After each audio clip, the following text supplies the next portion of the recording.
media niya. Pwedeng hindi interesting si Pudong para sa ibang tao. Pero anong ginawang diskarte ni Pudong? Kinukuha na niya, hindi yung sarili niya. Kung ano yung nakikita niya. Okay. Hindi mo naman kailangan i-subject lagi sarili mo eh. Okay. Diba? Kung di ka interesting, edi yung nakikita mo. Yung nakikita niya, no? Oo. Interesting yung nakikita niya. So, pag ganitong Yes. camera, no? Yes. Sabagay. POV. Diba? So, ang i-market mo yung iba. Parang kami, ang minamarket natin, si Bugoy.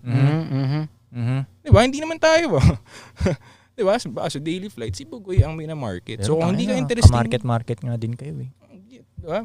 Minamarket mo din naman kami, diba? Mutual din siya eh. So, Yeah. Pasahan lang nga, pasahan. Yeah. Kung hindi sarili mo, iba. Ano? Ito, at what point in life na na-feel mo na hindi para sa'yo ang 9 to 5 job? Na hindi para sa akin. Siguro mabigat-bigat na experience. Na lang? Ano lang na yan? 20 what? Last